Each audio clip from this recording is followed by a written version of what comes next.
ke Museum Tekstil. Sekarang kita nabang. Siap. Ayo sama-sama. Siap semuanya. Oke, terima kasih. Umi, mohon izin. Mas Dwi, terima kasih atas penjelasan dari Museum Sumpah Pemuda.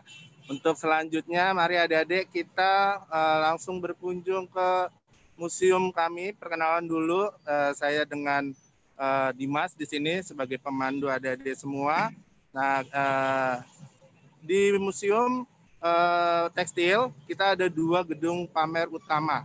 Nah, kita nanti akan pertama-tama akan berkunjung ke gedung utama ya. Gedung utama ini memang gedung yang sangat klasik dan punya sejarah tersendiri. Oke, langsung saja kita menuju ke gedung utama.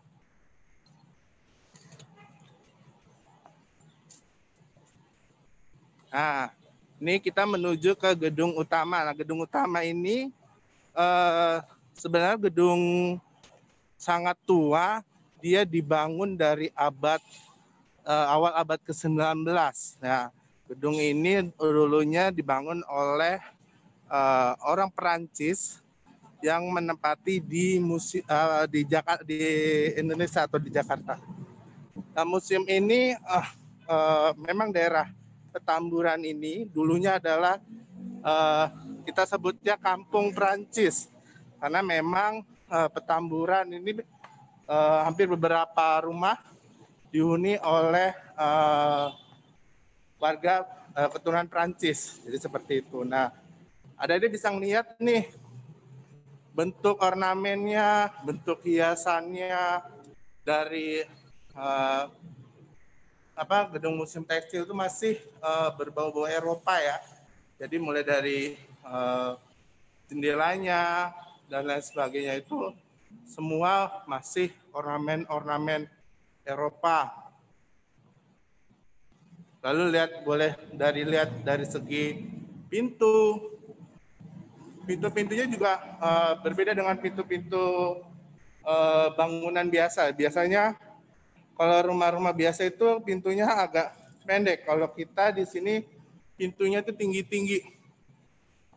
Jadi seperti itu. Nah, ini tahun 1882, museum ini dibeli oleh Said Abdul bin Alwi Alatas. Nah, setelah itu gedung ini diserahkan kepada kelima putri dari Said Abdul Alwi Alatas itu. Nah, tahun 1942 gedung ini dibeli oleh konsultan Turki, yaitu Dr. Karel Christian Kroes. Itu dibeli gedung ini. Setelah itu pada tahun 1947 gedung ini dibeli lagi oleh Lee Seon Pin. Nah, Lee Seon Pin itu lalu dia menyewakan kepada Departemen Sosial pada saat itu. Nah, saat dipakai oleh Departemen Sosial, gedung ini dijadikan sebagai tempat penampungan lansia atau panti jompo. Setelah itu, pada tahun 1952, akhirnya gedung ini atau rumah ini dibeli oleh anak dari keturunan Said Abdullah bin Alwi Alatas tadi, yaitu dibeli oleh Abbas bin Abu Bakar. Nah, dibeli oleh Abbas bin Abu Bakar, lalu pemilikannya berpindah lagi oleh Departemen Sosial. Akhirnya Departemen Sosial membeli gedung ini. Pada saat itu harganya kurang lebih 800.000. Nah, itu dibeli oleh Departemen Sosial.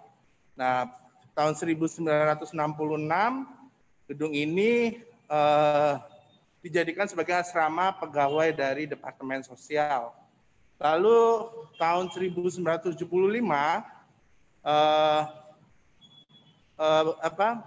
Menteri Sosial pada saat itu memberikan gedung ini kepada Gubernur DKI Jakarta pada saat itu, yaitu Bapak Ali Sadikin. Nah, Bapak Ali Sadikin Nah, akhirnya tahun 1976, nah, museum ini resmi oleh Ibu Tien Soeharto untuk dijadikan sebagai museum tekstil.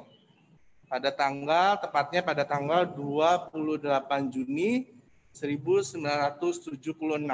Kenapa gedung ini dijadikan sebagai museum tekstil? Nah, Gubernur DKI Jakarta pada saat itu Bapak Ali Sadikin itu punya ide kenapa karena gedung ini berdekatan dengan Pasar Tanah Abang. Nah, kita sudah tahu nih Pasar Tanah Abang, kalau adik-adik berjalan pergi ke Jakarta, itu kalau udah ditanya Pasar Tanah Abang, pasti dia berhubungan dengan tekstil. Karena apa? Pasar Tanah Abang itu memang sudah dikenal sebagai pasar terbesar se-Asia Tenggara, pasar tekstil terbesar. Jadi semua orang kalau mencari tekstil apapun itu pasti perginya ke Tanah Abang. Makanya museum ini dijadikan museum tekstil. Oke, langsung saja kita menuju ke ruang pamer utamanya.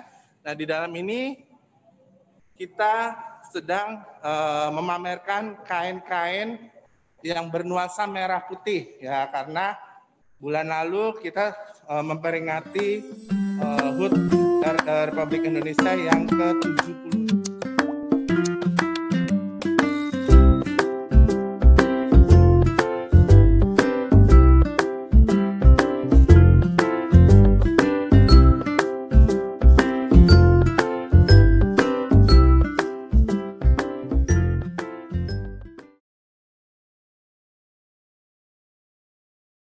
Kain pertama ini ada kita sebutnya krealang. Nah, krealang ini kalau adik-adik jalan-jalan ke NTB atau Sumbawa, ini adalah kain tradisionalnya. Sebutnya krealang dengan bahannya ini disulam atau menggunakan sulaman tangan, dan ini bahannya sulamannya ini terbuat dari benang logam yang pipih ya.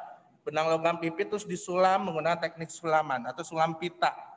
Jadi membentuk sebuah sulaman. Ini dia dalam bentuk kain sarung. Biasanya memakai adalah perempuan. Lalu kita menuju ke koleksi yang lain. Ini juga ada sarung.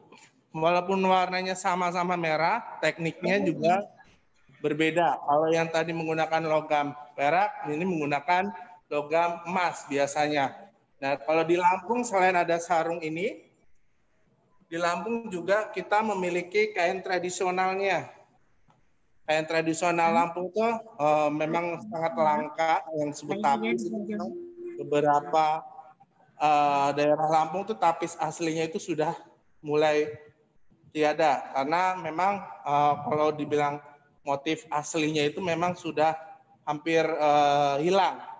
Seperti itu. Nah, ini kita lihat, tapi kalau ini lebih ke sarung, tekniknya menggunakan sulam, sama-sama menggunakan sulam, menggunakan benang emas.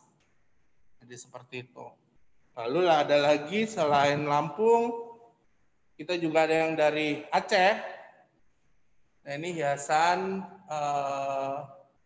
hiasan pengantin atau hiasan pelaminan, ya. Sama seperti di Jawa juga hiasan pelaminannya selalu bernuansa emas. Biasa kalau nuansa emas itu terkesan lebih mewah. Jadi seperti itu. Ini ada juga yang dari selendang dari Sumatera Barat.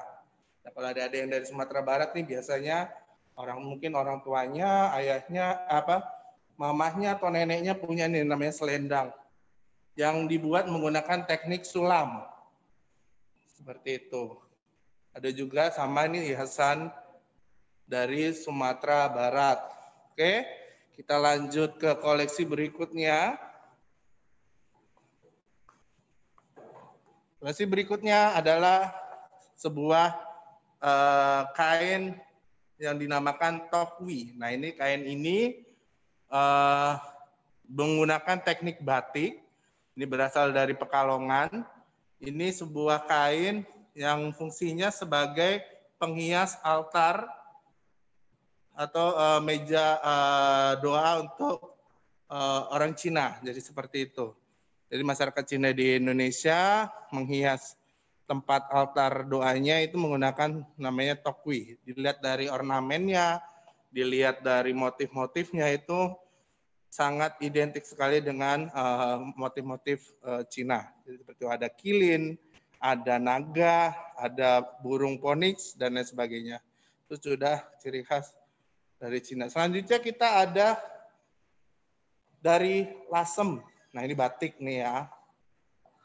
Kita sebutnya batik Lasem. Yang kita namakan batik bang-bangan. Kenapa namanya abang?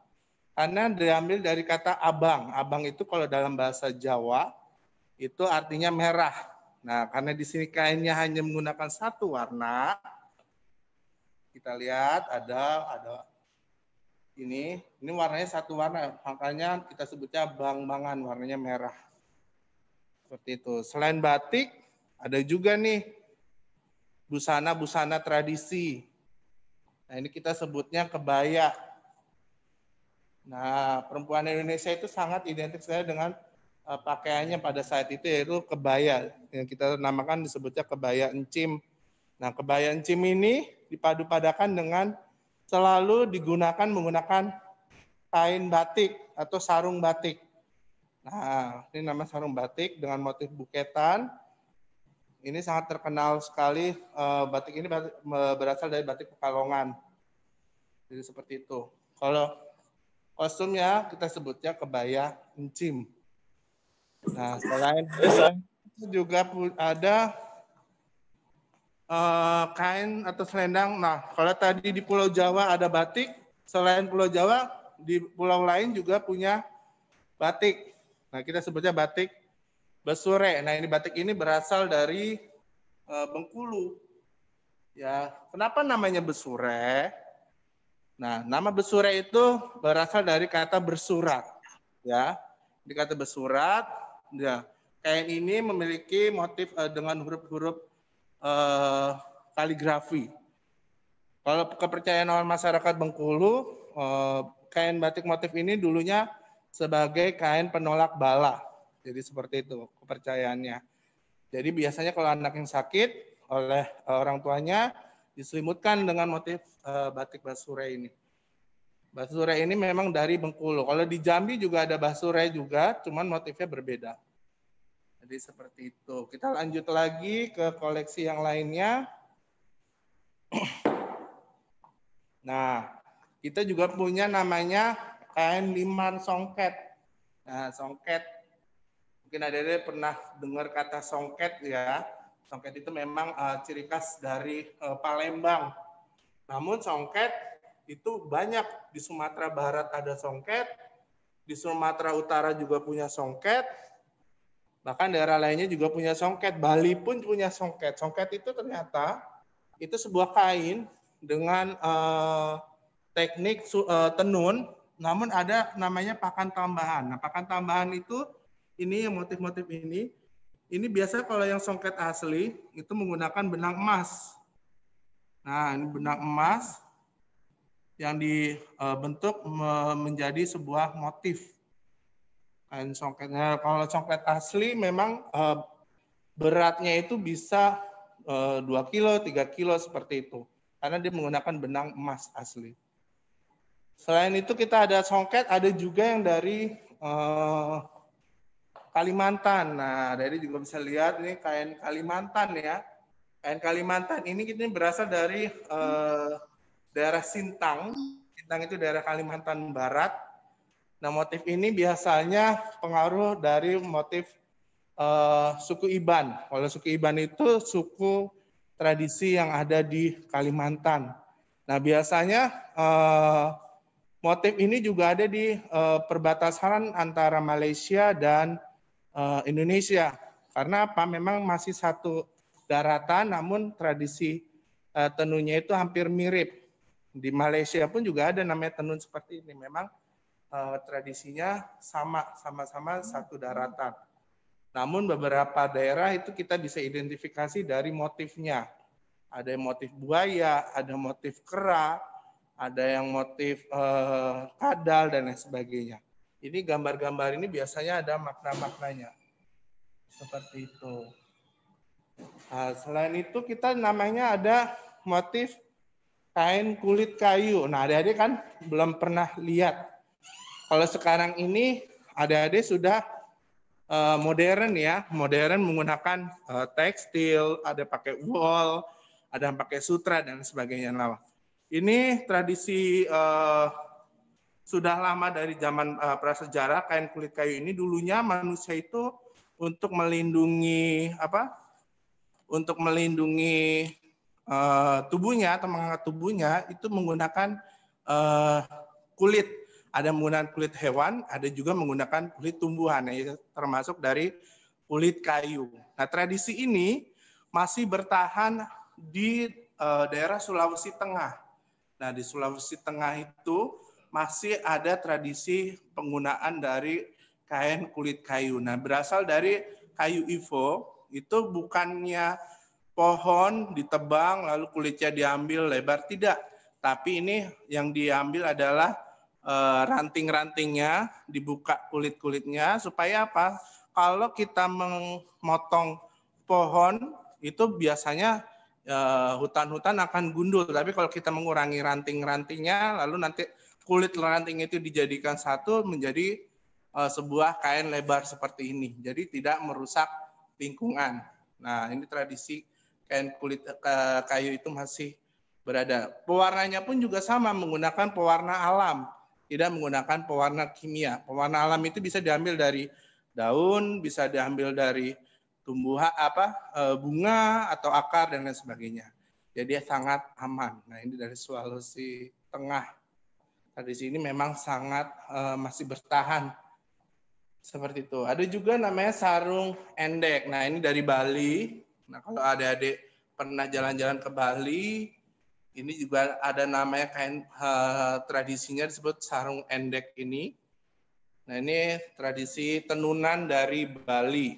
Nah, setiap daerah itu memiliki tradisi penenunan, namun kita bisa melihat perbedaannya itu dari motif dan cara penenunannya. Itu punya tradisi masing-masing. Selain Bali, kita juga ada tenun dari Baduy.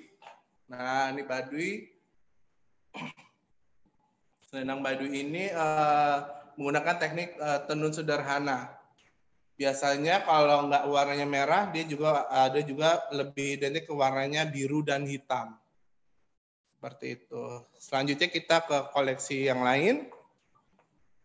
Nah, kita juga punya kain dari masyarakat Sumatera Utara atau kita sebutnya masyarakat Batak. Ya, kalau sukunya suku Batak, mereka punya kain tradisi. Kain tradisi mereka disebutnya ulos. Nah, hampir beberapa masyarakat Batak, biasanya kalau ada upacara pernikahan, upacara apapun itu, dia selalu menyertakan kain tradisional, yaitu kain ulos. Kita sebutnya kain ulos. Atau upacara kematian, mereka selalu bawa ulosnya masing-masing. Jadi punya ciri khas dari kain itu. Ada juga baju angkinan dari Palembang yang disulam. Sama kalau yang tadi kainnya, ya ini sudah berupa pakaian tradisi. Dia seperti modelnya kayak baju kurung, ya kita sebut baju kurung atau kebaya panjang. Seperti itu. Ini masyarakat Sumatera. Lalu ada dari Timor atau dari Maluku. Nah, ini kostum pakaian pria dari Maluku. Nah, ini tadi juga sama, ada sarung songket juga yang ditenun. Kita punya songket. Songket-songket Palembangnya dari Sumatera Selatan, sangat ciri khas sekali. Nah, selanjutnya kita ke koleksi yang lain. Biasanya ruangan ini kita memamerkan kain-kain seluruh Nusantara. Kadang temanya juga berbeda-beda, bisa Kalau zaman sebelum pandemi kita sering mengadakan pameran temporary atau biasanya juga dibuat sebuah fashion show juga di ruangan ini. Nah, ini juga ada selendang, sayut atau selendang. Ini dari Tuban. Nah, di Tuban ini punya kain ciri khas. Nah, tenunnya ini memang tenun asli Tuban, di mana masyarakat Tuban itu menanam kapasnya sendiri. Setelah kapas dipanen, lalu ditenun menggunakan alat yang namanya gedogan. Makanya disebutnya yang lebih terkenal adalah tenun gedok, seperti itu. Lalu diolah lagi kain tersebut menjadi sebuah motif. Motifnya kita sebutnya motif bangrot. Nah, motif bangrot dia lebih selalu identik ke warna merah. Nah, biasanya kalau warna merah itu yang memakai adalah masyarakat atau wanita-wanita yang belum menikah. Kalau yang sudah menikah, itu warnanya biasanya dipakai dengan warna-warna lain, bisa biru atau hitam. Jadi yang merah ini biasanya yang belum menikah. Disebutnya bangrot. Kayak ada juga dari Madura. Nah, Indonesia memang kaya dengan motif batiknya ya. Kenapa? Karena memang batik sudah diresmikan oleh UNESCO bahwa batik itu warisan tak benda punya Indonesia. Dan di mana setiap tanggal 2 Oktober itu dirayakan sebagai Hari Batik Nasional. Karena apa? Supaya kita tuh lebih mencintai tradisi kita supaya tidak punah. Kalau tradisi batik ini punah, tradisi batik bisa diakui oleh masyarakat di luar Indonesia. Jadi seperti itu. Ini juga ada selain batik ada namanya kain ikat celup. Kalau di Palembang kita sebutnya kain pelangi.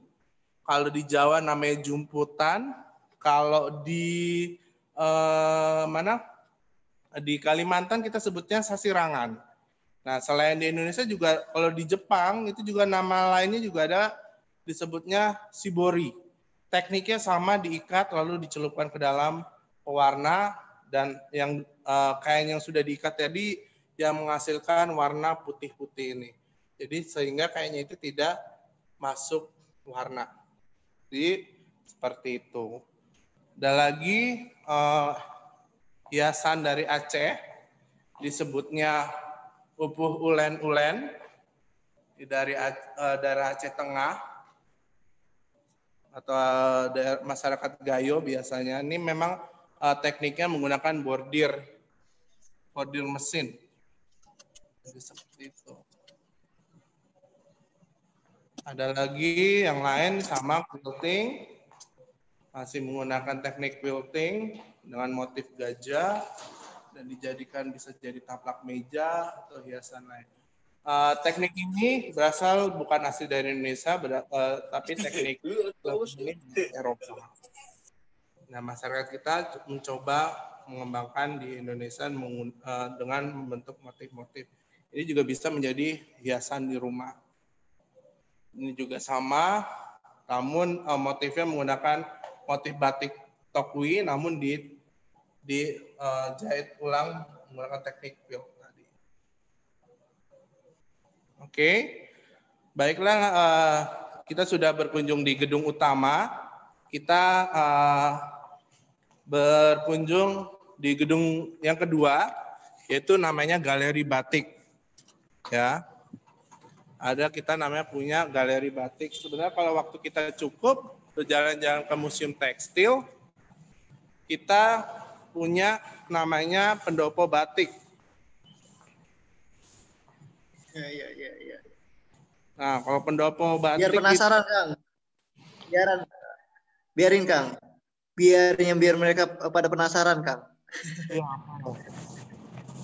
Tapi kalau di Pendopo Batik itu biasanya kita bisa berkarya membuat batik yang hasilnya nanti bisa dibawa pulang. Batik. Nah, kalau pandemi seperti ini, kita bisa mungkin jarak jauh agak terganggu dalam proses belajar membatiknya. Tapi ada ini juga kalau pandemi ini berakhir, boleh nanti kita bisa mencoba membuat batik. Nah, hasil batiknya contohnya yang saya pakai, ini hasil batikan sendiri. Setelah dibatik, akhirnya dibentuk menjadi masker. Nah, masker ini bisa karya sendiri, kita bisa gambar. Apapun itu, hasilnya akhirnya kain batiknya bisa kita bentuk menjadi masker.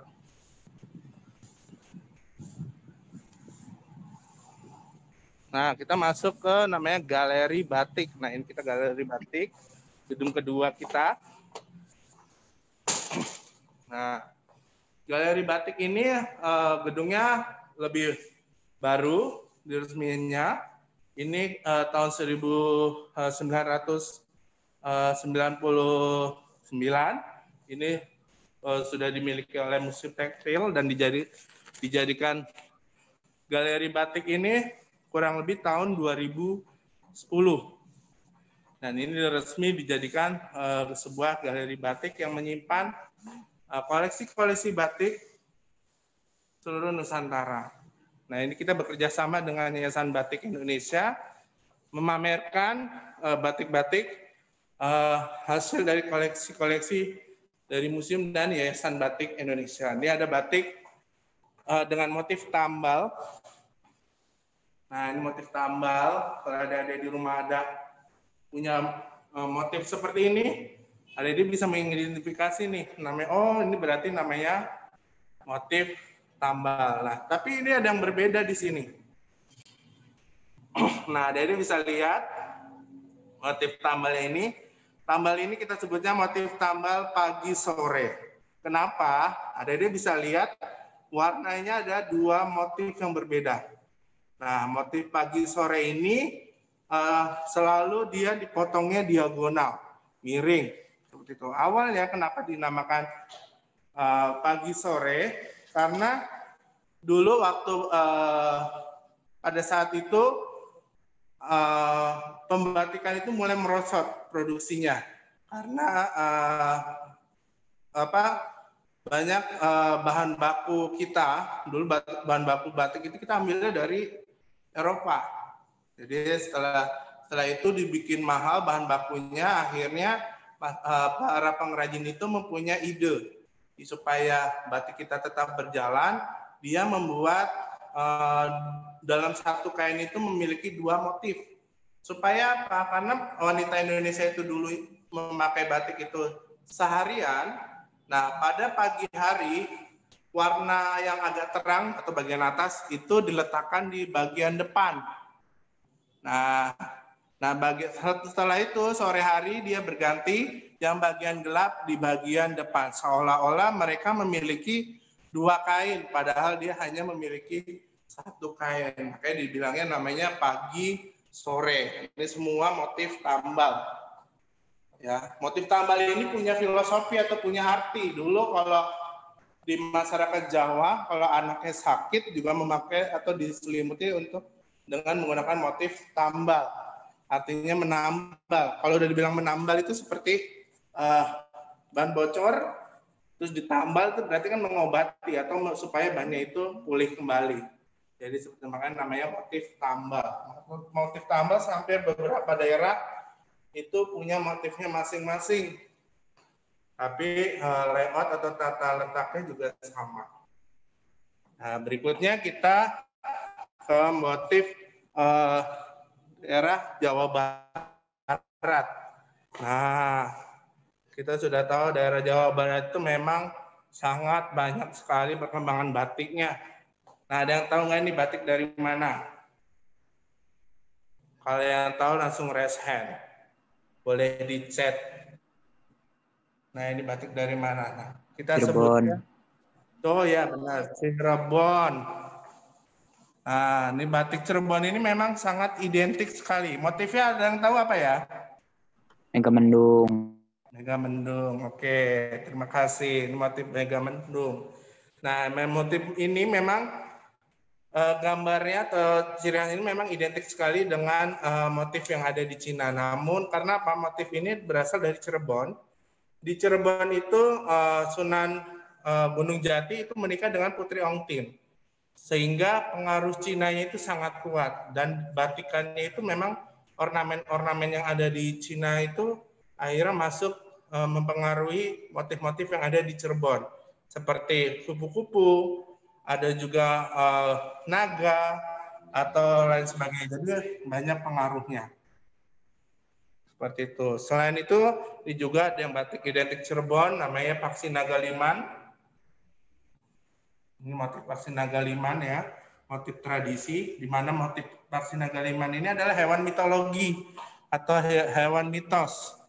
Hewan mitos Paksi Nagaliman ini ada perpaduan 3 unsur budaya. Ada Islamnya, ada Hindunya, ada Budanya. Dari Islamnya itu kita lihat dari burung atau sayapnya atau paksinya itu menyimbolkan burung buruk.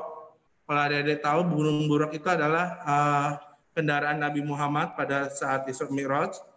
Lalu unsur budaya Hindunya itu dilihat dari trisulanya, trisula atau senjata dari dewa Ganesha atau dewa gajah kalau adik-adik tahu, bentuknya seperti Ganesha. Lalu mulutnya itu pengaruhnya dari Buddha atau dari mulut naga. Jadi hewan ini memang perpaduan dari 3 unsur budaya Hindu, Buddha, dan Islam. Jadi seperti itu. Selain itu ada motif topeng. Nah ini topeng Cirebon. Hampir semua batik-batik yang ada ini menggunakan batik motif tekniknya menggunakan teknik tulis, di mana teknik tulis itu penggunaannya sangat rumit. Adik-adik bisa membuat atau menggambar di atas kain, lalu di gambarnya itu menggunakan teknik bolak-balik, makanya disebutnya teknik tulis. Kalau adik-adik tidak menggunakan teknik bolak-balik, motif yang dihasilkan itu tidak akan keluar. Ini juga sama, hampir semuanya menggunakan motif bolak-balik. Selanjutnya kita menuju ke batik dari Jawa Timur. Nah, ini batik motif Jawa Timur, ada dari Madura, ada dari Malang, Sidoarjo, dan lain sebagainya. Dia punya batiknya masing-masing. Madura itu sangat detail. Jadi nanti bisa berkunjung ke sini melihat batik dengan motifnya itu sangat detail sekali atau kecil. Nah, motifnya sangat kecil dan rumit. Jadi seperti itu. Kalau ini kontemporer, ini motifnya agak lumayan mudah karena besar-besar. Ada yang menggunakan canting yang lebih kecil dan menggunakan tekniknya berkali-kali dalam menciptakan warnanya. Selanjutnya kita menuju ke koleksi kain yang lebih tua. Nah ini kain ini sudah terbuat dari tahun 1910. Ya, amat sangat tua sekali motif ini. Kain sarung ini juga sama, kemen di belakang. Ini dari tahun 1900-an semua. Ini kain-kain sangat tua sekali koleksi kita. Nah, makanya kita harus dikaca. Ini dari Jambi, motif kerak hangus. Ada juga selendang lasem, bang biru. Bang biru, kenapa namanya bang biru? Kalau tadi di depan tadi kita sebutnya bang-bangan karena warnanya merah. Kalau bang biru dia menggunakan 2 warna, merah dan biru. Jadi seperti itu. Oke. Ini Mas, punten Ya. nih. Sudah? Kita terakhir Pak Eman. Ini kita untuk melihat perlengkapan batiknya. Nanti kalau ada yang mau masih penasaran, silakan. Kalau situasi sudah aman, boleh ke museum Paksinya. Ini alat batiknya kita punya. Nah, ini tekniknya ada batik, ada canting, ada lilin malam, ada kompornya. Ini teknik, ada tahapan-tahapan membatiknya. Dan juga ada menggunakan batik cap di sini. Nah, ini batik cap. Oke, baiklah sekian tur virtual kita hari ini. Semoga adik-adik menambah wawasannya dan mungkin dari kesempatan lain kita bisa bertemu langsung di Museum Tekstil. Baik, Bang Eman, saya kembalikan ke Pak Eman. Terima kasih banyak, Ketua. Nah,